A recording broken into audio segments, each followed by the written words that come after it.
So the first one was from Mr. Tony Bryan himself, one of your athletes. And his question is, tell us what you guys think coaching will look like in 5 or 10 years.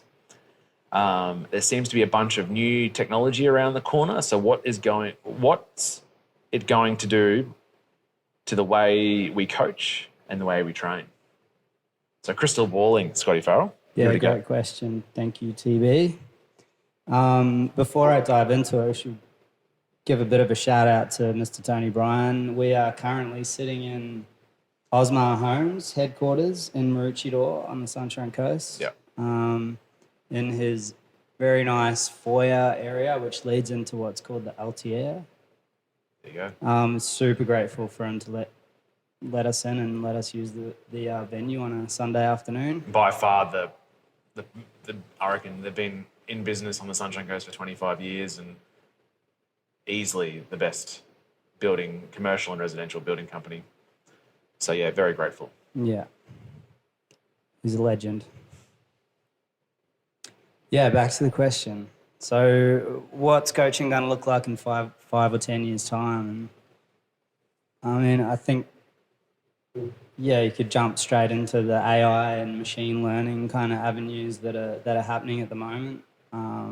So explain that for people who don't know what that is. So you've got your simple art of coaching, which is when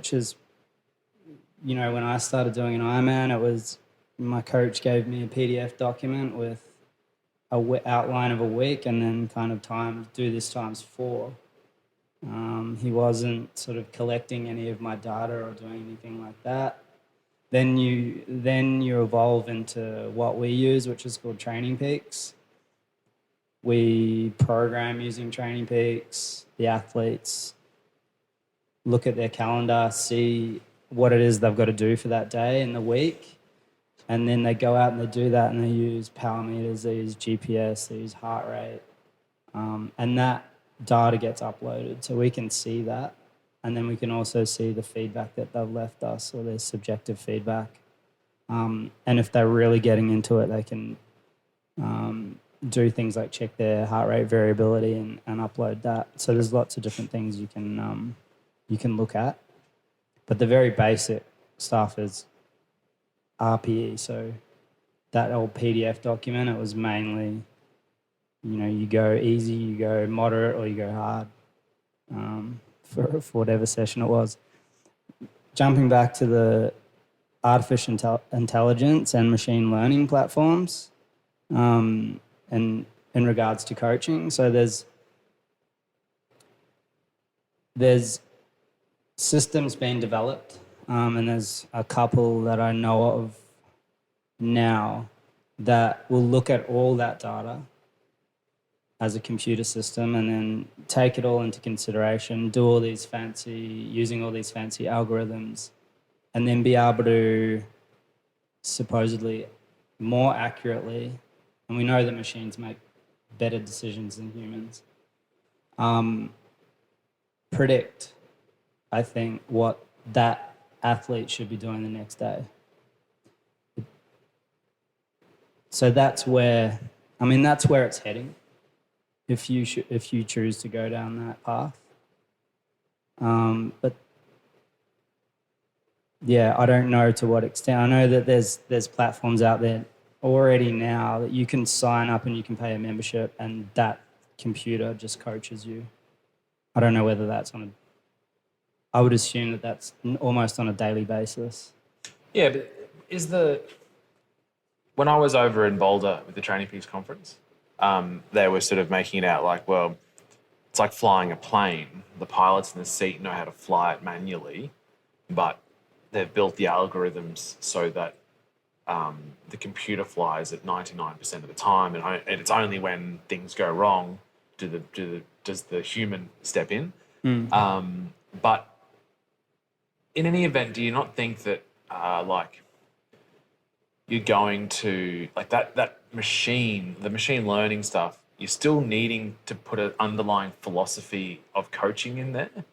Like, just because every coach is different, which is a wonderful thing. Like, it'd be a real shame if there was one way to coach or that was the situation. But I would have thought that the machine learning is wonderful because that's essentially what we do as humans, as coaches rather. We process the data and make decisions as a result of what we see, but we are making those decisions based on our own judgment or the art of coaching and going, right, well, because of this and this is where we want to go, and based on how I believe coaching should happen, it should be this. So I still think there's that there is that, always will be that element of the art of coaching that needs to happen.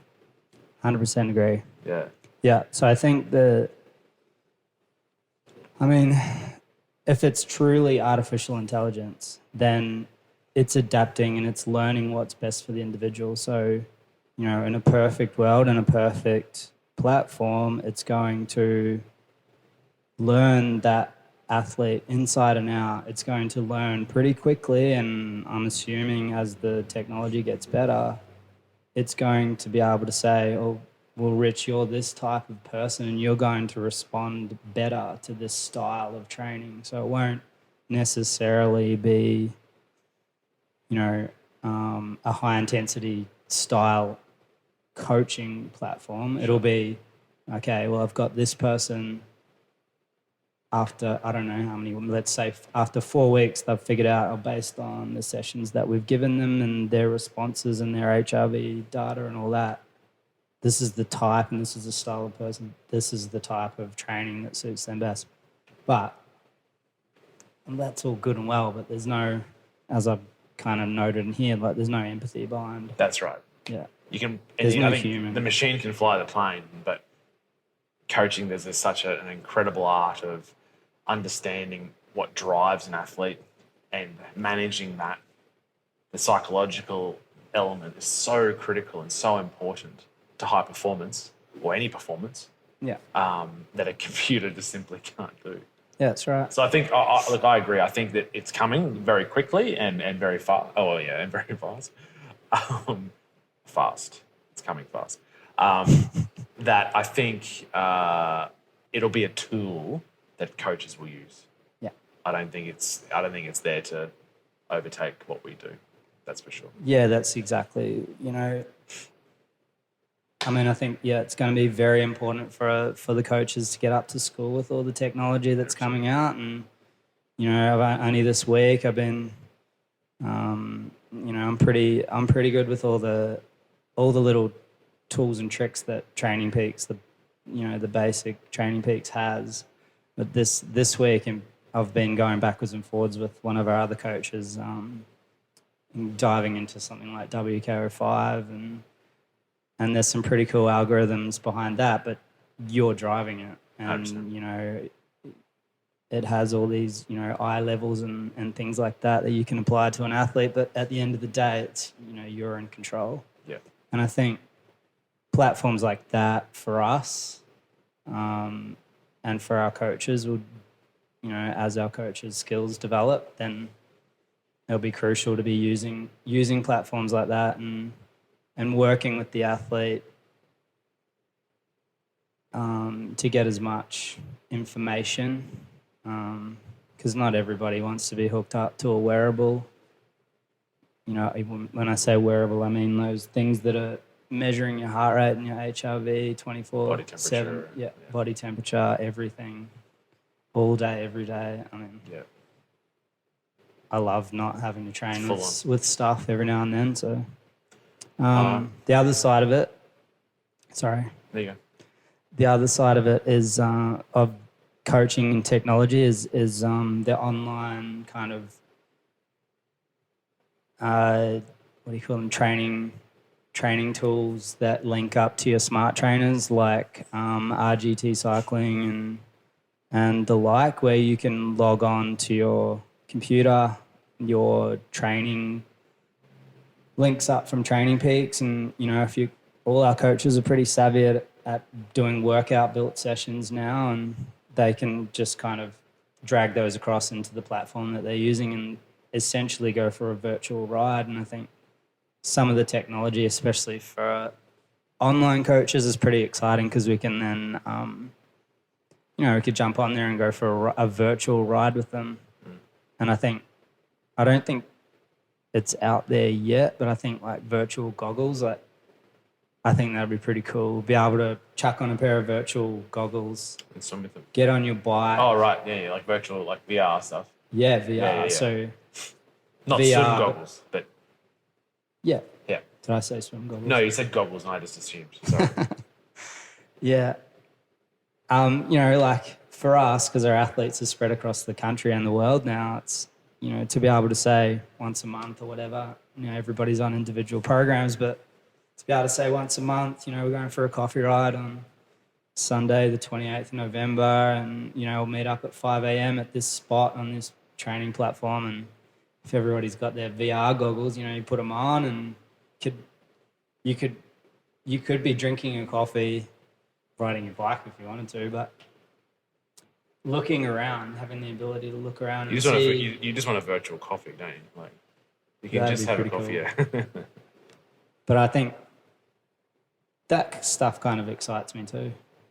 For sure. As much as I love getting out on the road, the more and more our athletes are training indoors, especially during the week, for safety, for weather, for everybody leads a pretty busy life and have to get to work pretty early, so for sure. it's just convenient.